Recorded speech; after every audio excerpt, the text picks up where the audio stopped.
Shalom jemaat Tuhan, shalom. Mari kita lambaikan tangan kita bersama, kita kasih tepuk tangan buat Tuhan yang layak menerima segala pujian, hormat dan kemuliaan. Mari siapkan hati kita, sama-sama kita tundukkan kepala dan kita berdoa. Kami mengucap syukur Tuhan, saat ini kami ada di dalam hadirat Tuhan, memuji, menyembah Tuhan, membawa korban syukur kami kepadamu ya Tuhan. Sebab Engkau saja yang layak menerimanya. Kuduskan kami, sucikan dan tahirkan kami. Di dalam nama Tuhan Yesus Kristus kami mengucap syukur. Haleluya. Sama-sama katakan amin.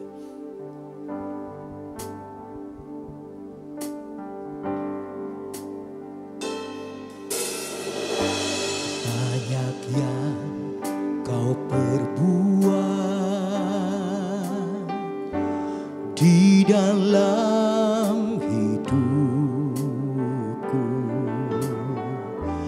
rancangan indahmu terjadi di hidupku. Bapa yang mengerti segala yang ku perlu, kasih-Mu sempurna nyata dalam hidupku. Ku bersyukur Bapa. Mari bersyukur pada Tuhan. Ku bersyukur Tuhan buat kasih setiamu di dalam hidupku. Ku bersyukur,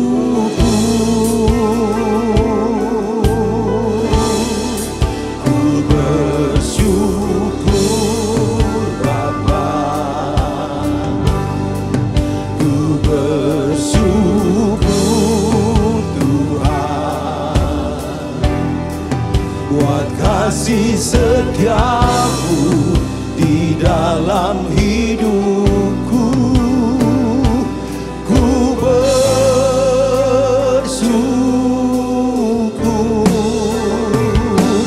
Tuhan. Mari dari awal naikkan pujian ini, katakan banyak itu.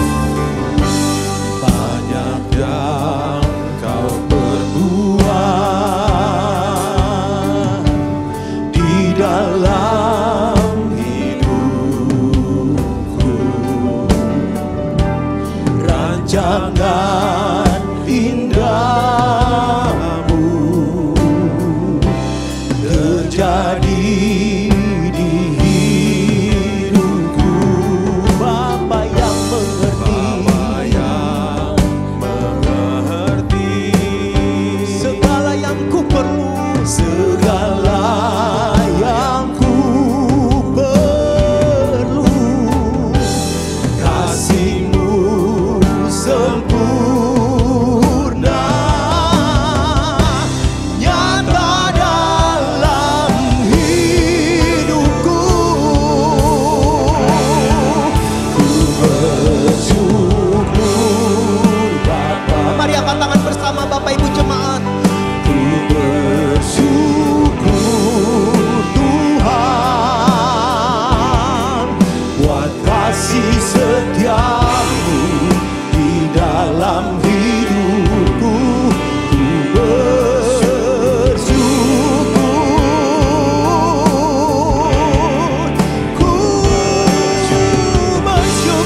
kasih setiamu di dalam hidupku, buat kasih setiamu di dalam hidupku. Ku bersyukur Tuhan,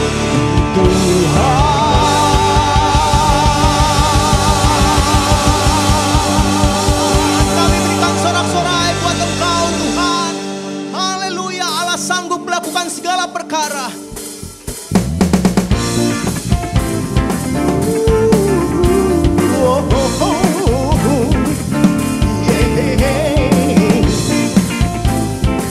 Yuk Bapak Ibu semua di rumah, sama-sama naikkan pujian, dikatakan apa yang tak pernah dilihat mata, yang tak pernah didengar telinga, yang tak pernah timbul di dalam hati, semua disediakan bagi yang mengasihi Dia. Katakan Allah sanggup, Allah sanggup melakukan segala perkara, dulu, sekarang, dan selamanya. Kuasanya tidak berubah. Allah sanggup melakukan segala perkara, dulu, sekarang, dan selamanya. Kuasanya tak berubah. Allah sanggup melakukan. Katakan bersama, apa yang tak pernah dilihat mata, yang tak pernah didengar telinga, yang tak pernah timbul di dalam hati, semua disediakan bagi yang mengasihi Dia. Dengan iman katakan Dia, Allah sanggup melakukan segala perkara, dulu, sekarang, dan selamanya. Kuasanya tidak berubah. Allah sanggup melakukan segala perkara, dulu, sekarang, dan selamanya. Kuasanya tak berkatakan dulu, sekarang, dan selamanya. Dulu, sekarang, dan selamanya. Dulu, sekarang, dan selamanya. Kuasanya tak berubah.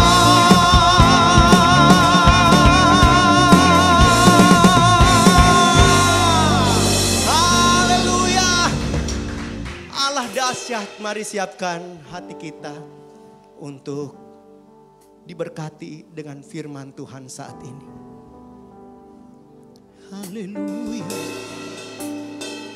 Mari ambil beberapa saat untuk menyembah Tuhan. Glory bagimu Yesus, terpuji namamu, terpujilah Engkau, terpuji namamu Tuhan.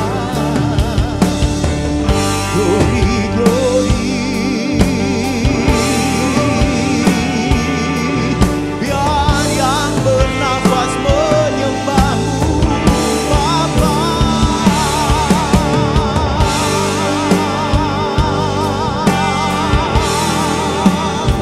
Glory bagimu Tuhan. Haleluya, kami sembah Kau Yesus.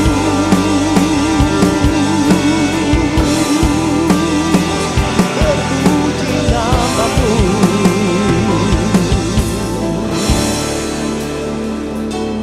Kau sungguh indah tiada taranya, sungguh menakjubkan. Sungguh ajaib untuk dimengerti, lebih dari semua yang ada. Hikmat-Mu tiada terselami, kasih-Mu dalam tak terduga. Kau sungguh indah tiada taranya, mulia dan berkuasa. Mari katakan bersama-sama. Ku kagum hormat akan Engkau, ku kagum hormat akan Engkau. Kau Allah yang layak dipuji. Ku kagum akan, ku kagum akan-Mu Tuhan.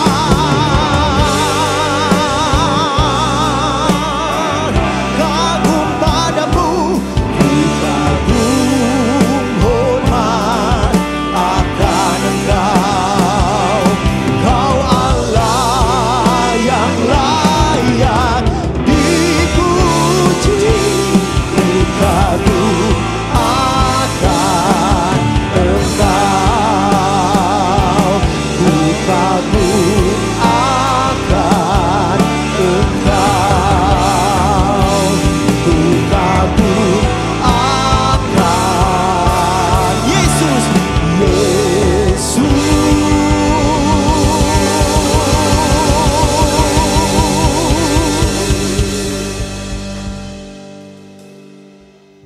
Haleluya, puji Tuhan. Kembali kita akan mendengarkan firman Tuhan.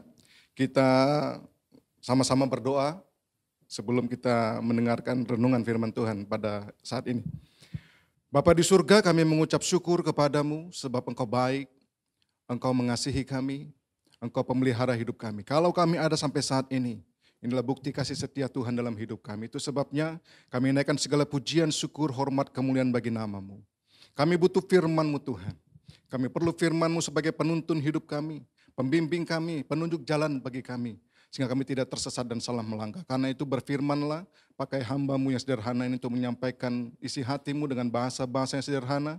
Sehingga kami semua yang mendengar mengerti apa yang menjadi kehendak-Mu. Terima kasih Tuhan. Dalam nama Yesus kami siapkan hati kami untuk mendengarkan firman-Mu. Haleluya. Amin. Puji Tuhan, Bapak Ibu saudara-saudara dikasih oleh Tuhan. Pada kesempatan saat ini saya akan membawa satu renungan buat kita semua. Yang saya ambil dalam kitab Injil Yohanes pasal yang pertama, ayat yang pertama, kedua, dan nanti akan kita lanjutkan langsung ke ayat 14. Saya akan bacakan buat kita sekalian. Pada mulanya adalah firman, firman itu bersama-sama dengan Allah, dan firman itu adalah Allah.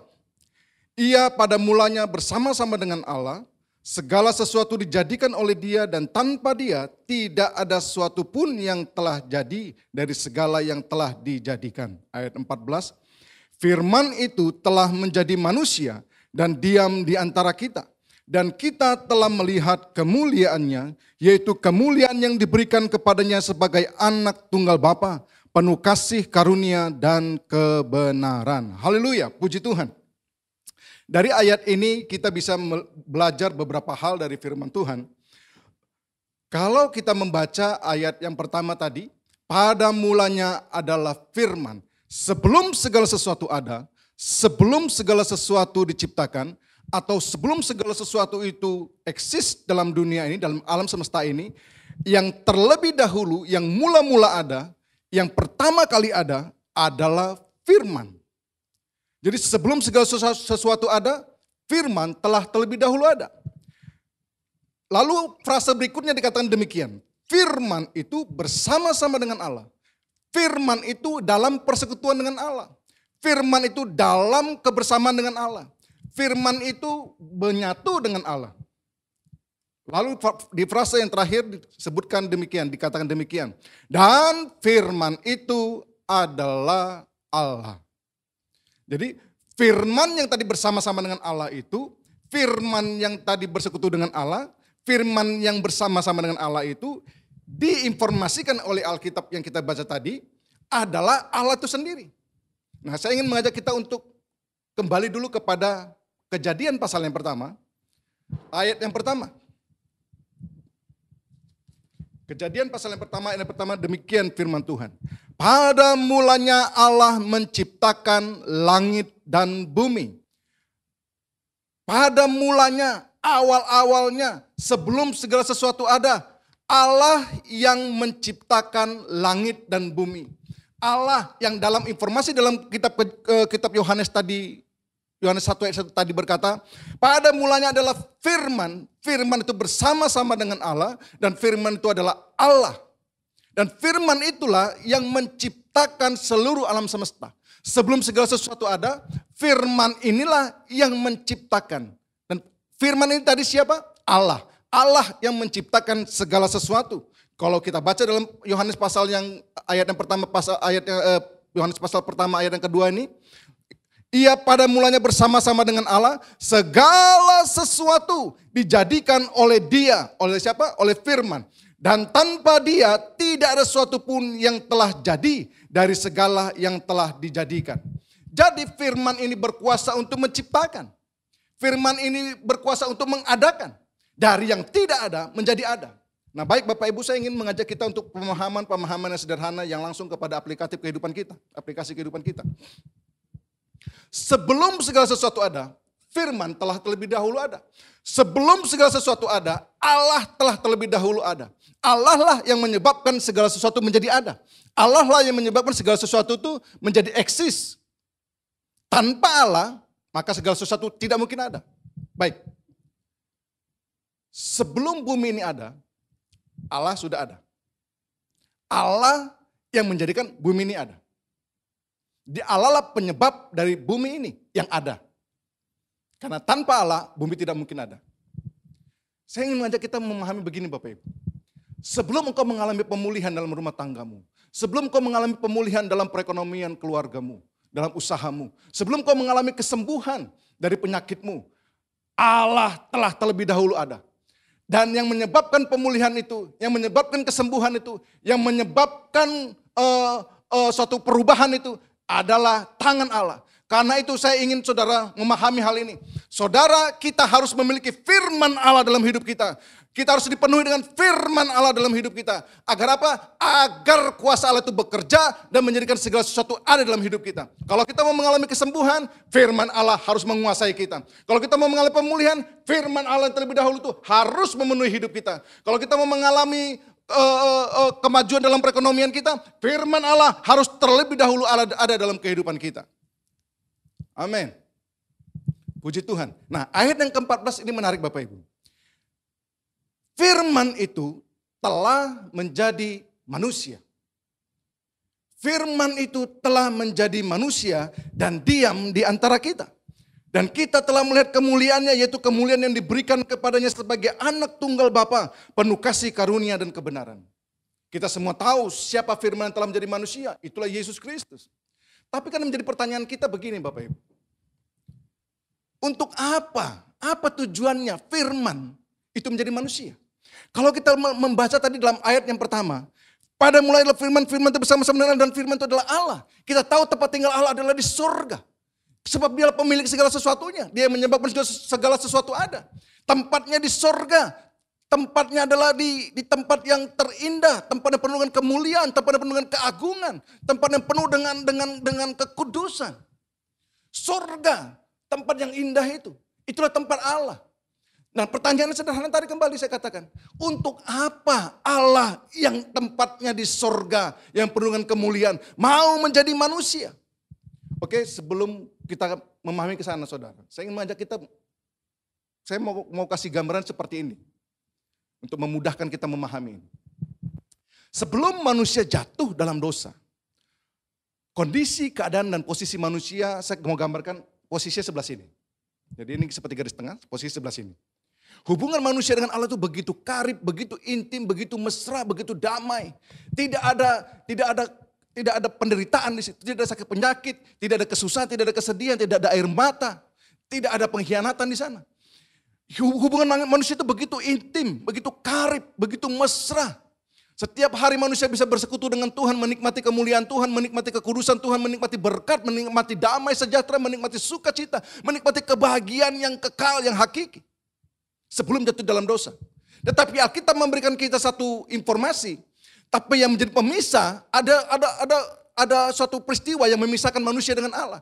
Menjadi pemisah antara engkau dengan Allahmu adalah dosa dalam kitab Yesaya. Yang menjadi pemisah antara engkau dengan Allahmu adalah kejahatanmu. Dan manusia terpisah. Ketika dosa masuk, maka hubungan yang begitu intim tadi ini terusak. Terpisah. Nah, saya mau kasih gambarkan begini. Ketika manusia telah jatuh dalam dosa, posisinya di sini. Penuh dengan dosa, penuh dengan kecemaran, penuh dengan penderitaan, kesusahan, kesedihan, penyakit. Ada pengkhianatan di situ mungkin. Ada kesedihan, ada air mata. Ada kekecewaan di sana. Itulah kondisi manusia akhir-akhir ini.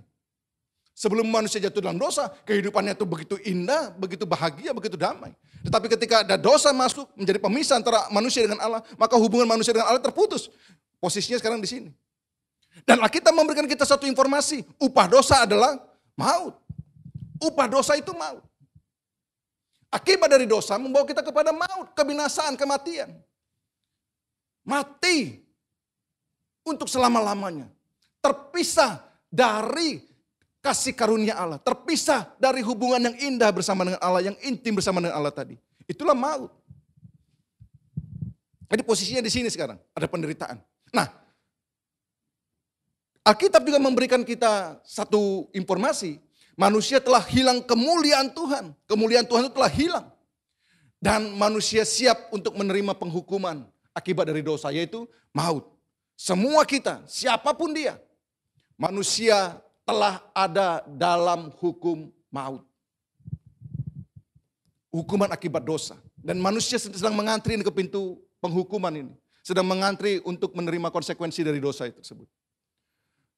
Nah, manusia berusaha untuk kembali, tapi tidak bisa. Kita memberikan kita penjelasan.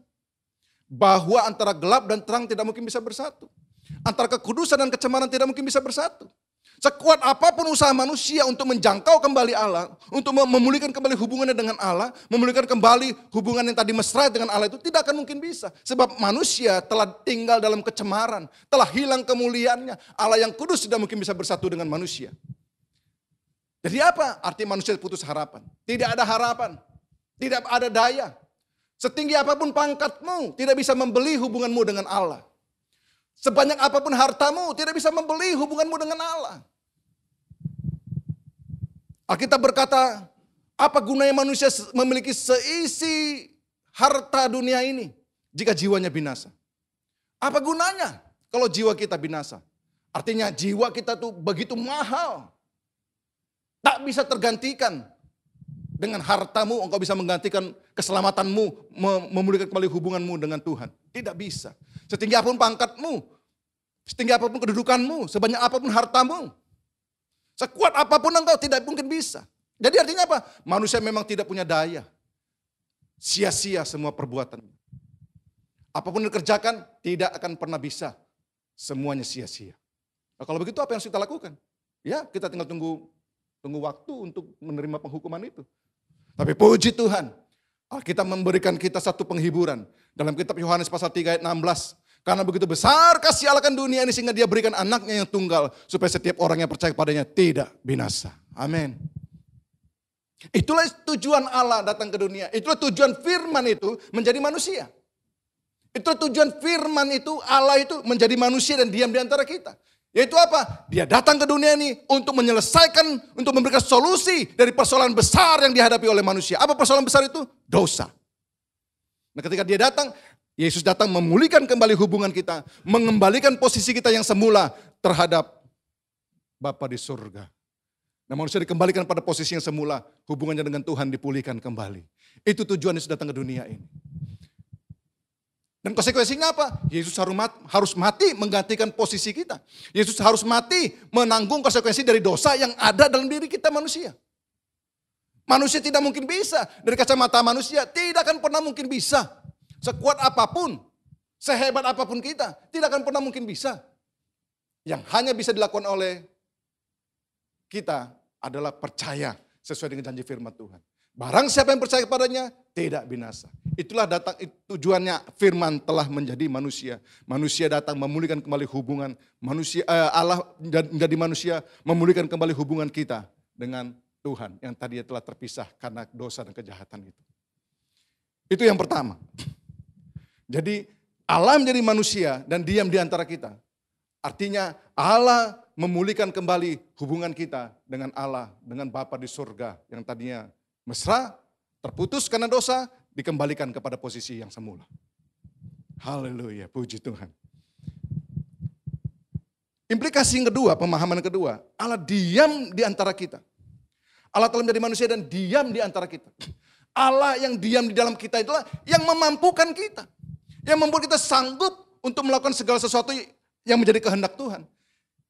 Allah yang dalam firman yang telah menjadi manusia itulah, yang diam di dalam kita itulah, yang membuat kita mampu, yang membuat kita sanggup, kuat, cakap, menjalani hidupan kita hari lepas hari, day by day ini.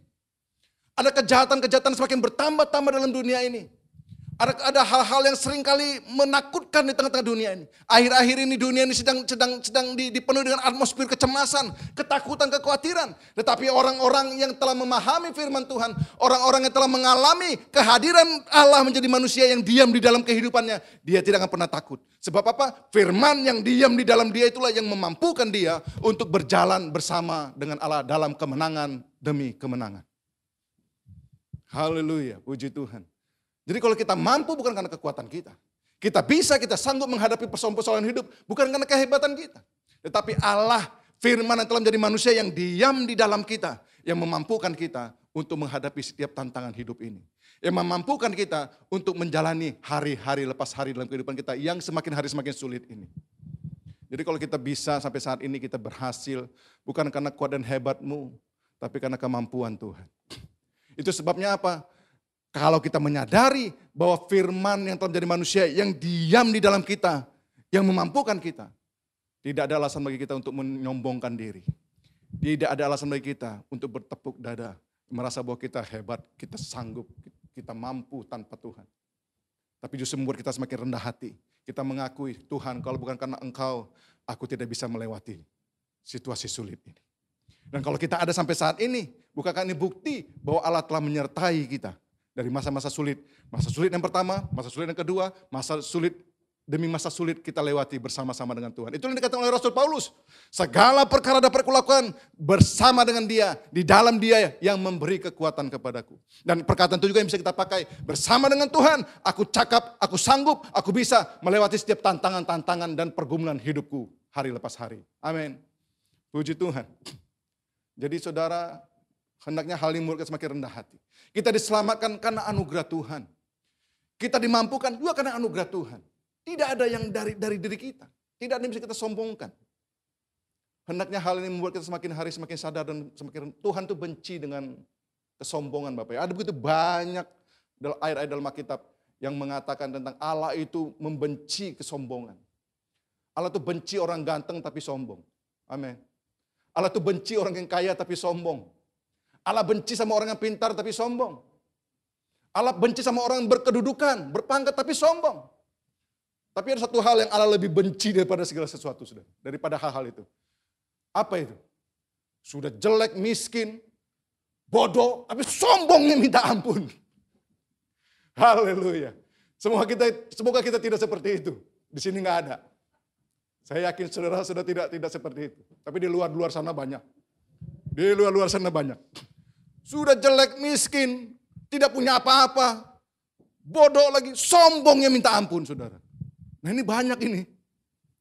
Kita tidak seperti itu. Hal yang ketiga, yang terakhir. Kalau kita tahu bahwa Allah firman itu telah diam bersama-sama dengan kita. Kalau kita tahu bahwa firman itu telah diam bersama-sama dengan kita. Dalam diri kita, dalam hidup kita. Maka tidak ada satu hal pun dalam dunia ini yang mengkhawatirkan dan menakutkan kita. Tidak ada alasan bagi kita untuk takut dan khawatir menghadapi setiap tantangan yang ada di depan kita. Amin. Sebab apa? Sebab firman itu bersama-sama dengan kita. Firman itu diam di dalam kita. Firman itulah yang akan menyertai setiap langkah kita. Firman itu yang akan selalu menolong memampukan kita. Kita memang tidak bisa apa-apa. Kita memang tidak bisa berbuat banyak. Kita memang tidak mampu melakukan hal-hal yang besar, yang hebat. Tapi firman yang bersama dengan kita, dia dapat memampukan kita untuk melakukan hal-hal hebat bersama dengan dia. Amin. Haleluya.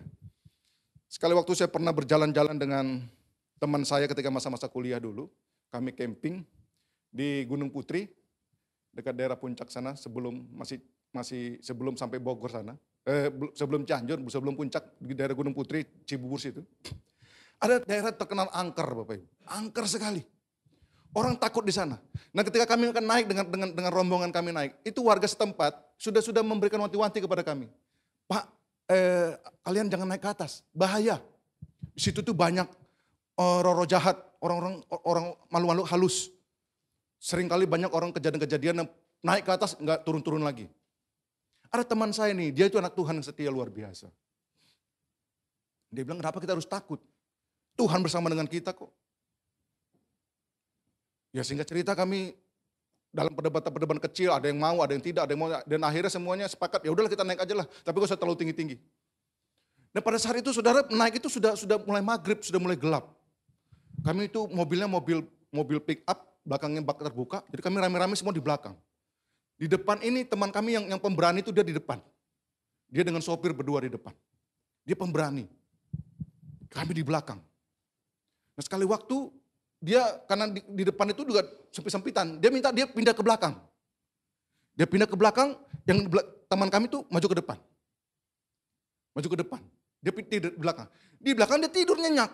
Kami semua yang naik itu ketakutan semua. Kami semua takut, kami semua khawatir, cemas. Benar saudara, di depan mobil itu ada tangan yang jari seperti ini, menunjuk-nunjuk. Seolah-olah seperti melarang, awas kau sampai naik ke atas, awas kau sampai naik ke atas. Ada seperti itu. Akhirnya kami ketakutan semua, kami panggil teman kami yang berani ini. Ketika kami bangun, bangun. Di depan ada jari seperti ini. Seperti menakutkan kami, melarang kami untuk naik ke atas. Kita dilarang naik ke atas, kita berhenti di sini aja. Alah gak usah takut, dia turun dengan santai Bapak Ibu. Dia turun dengan santai, dia cuma kasih jempolnya seperti ini. Jempol menang sama telunjuk saudara. Hilang itu telunjuk dan kami berjalan. Oh haleluya. Bersama dengan Tuhan, kita mampu menghadapi tantangan di depan kita. Amin. Puji Tuhan, kiranya firman Tuhan memberkati kita pada hari ini. Haleluya, puji Tuhan. Mari kita bersatu dalam doa. Bapa di surga, biarlah firman yang kami dengar tertanam dalam hati kami. Membuat kami semakin kuat, semakin teguh, semakin percaya, semakin yakin. Kami tidak takut dan tidak khawatir menghadapi tantangan kami ke depan. Ada banyak persoalan, ada banyak masalah. Tapi firman yang bersama dengan kami akan memampukan kami untuk melangkah bersama dengan Tuhan. Meraih kemenangan demi kemenangan di dalam Engkau. Terima kasih Tuhan. Dalam nama Yesus kami berdoa dan mengucap syukur untuk firman ini. Haleluya. Amin. Puji Tuhan. Haleluya, puji Tuhan sahabat LTVC dimanapun Anda berada. Senang kembali bisa bertemu dan melayani sahabat LTVC. Tentunya sahabat LTVC telah memuji, menyembah Tuhan, mendengarkan sharing kebenaran firman Tuhan. Dan kami sangat percaya sahabat LTVC adalah orang-orang yang cinta Tuhan. Orang-orang yang takut akan Tuhan. Bukan hanya mendengarkan firman Tuhan, tetapi mampu melakukan firman Tuhan. Sahabat LTVC yang dikasihi Tuhan, kita akan mengadakan perjamuan kudus secara bersama-sama. Oleh sebab itu, ambil waktu hening sejenak melepaskan segala apa yang menjadi beban dalam kehidupan saudara, sahabat LTVC dimanapun berada. Baik, kita hening sejenak. Sahabat LTVC yang dikasihi Tuhan, mari kita bersama-sama mengangkat roti. Kita ucapkan bersama-sama. Sebab apa yang telah kuteruskan kepadamu telah kuterima dari Tuhan, yaitu bahwa Tuhan Yesus pada malam waktu ia diserahkan mengambil roti. Dan sesudah itu ia mengucap syukur atasnya, ia memecah-mecahkannya dan berkata, inilah tubuhku yang diserahkan bagi kamu, perbuatlah ini menjadi peringatan akan aku. Bukankah roti yang akan kita pecah-pecahkan ini merupakan persekutuan dengan tubuh Kristus? Amin. Mari kita makan bersama-sama.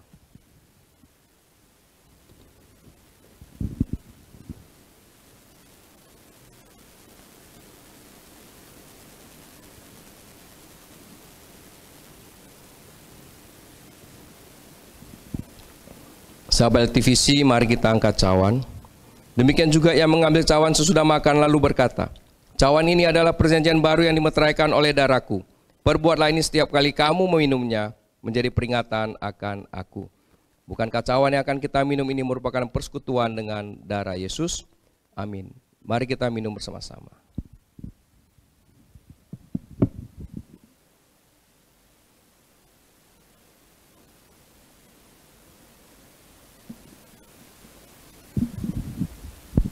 Sahabat TVC yang dikasihi Tuhan, Yohanes 15 ayat 7 berkata, "Jikalau kamu tinggal di dalam aku dan firmanku tinggal di dalam kamu, mintalah apa saja yang kamu kehendaki dan kamu akan menerimanya."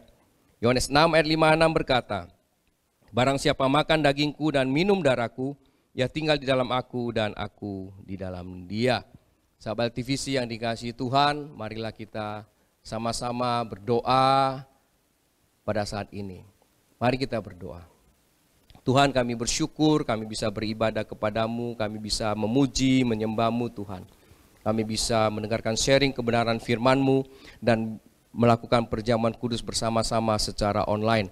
Tuhan, kami mau berdoa untuk Indonesia, Engkau memberkati Indonesia, mulai dari Presiden, Wakil Presiden, semua jajaran menteri, anggota DPR, DPRD, dan semua institusi yang terlibat di dalam membangun, mengelola, dan memimpin negara ini Tuhan. Kiranya rasa takut akan Tuhan menyertai semua pemimpin-pemimpin bangsa kami, sehingga mereka diberikan hikmat, marifat, pengertian untuk mengelola, memimpin negara ini menjadi negara yang besar, kuat, dan makmur. Tuhan, kami mau berdoa untuk sahabat-sahabat TVC dimanapun berada. Kami berdoa Tuhan untuk sahabat TVC yang terikat dilepaskan di dalam nama Tuhan Yesus Kristus, yang terbelenggu dibebaskan di dalam nama Tuhan Yesus Kristus, yang sakit Tuhan sembuhkan di dalam nama Tuhan Yesus Kristus. Terima kasih Tuhan, Kau memberkati semua studi anak-anak sahabat TVC, Kau memberkati karir, usaha, apapun yang dikerjakan oleh sahabat-sahabat TVC, Kau memberkati Tuhan. Tuhan, kami secara khusus berdoa untuk sahabat TVC yang bergumul di dalam pemulihan keuangan. Tuhan, kami berdoa kiranya Engkau memberikan terobosan-terobosan keuangan kepada sahabat TVC dimanapun berada, sehingga ada berkat baru yang Tuhan berikan yang meluncur kepada sahabat TVC, sehingga keluarga demi keluarga Tuhan mengalami jamaan Tuhan, mengalami berkat Tuhan, mengalami pengalaman pribadi dengan Tuhan atas pertolongan Tuhan. Terima kasih Tuhan Yesus, kami percaya Tuhan mendengar seruan doa kami. Sahabat TVC yang dikasihi Tuhan, saatnya kita akan mengakhiri ibadah kita pada hari ini. Arahkan hatimu kepada Tuhan dan angkatlah kedua belah tanganmu. Terimalah berkat rahmat anugerah dari Allah Bapa melalui anaknya yang tunggal Yesus Kristus, dengan persekutuan bersama Roh Kudus, mulai saat ini sampai selama-lamanya. Mari yang percaya sama-sama katakan, amin.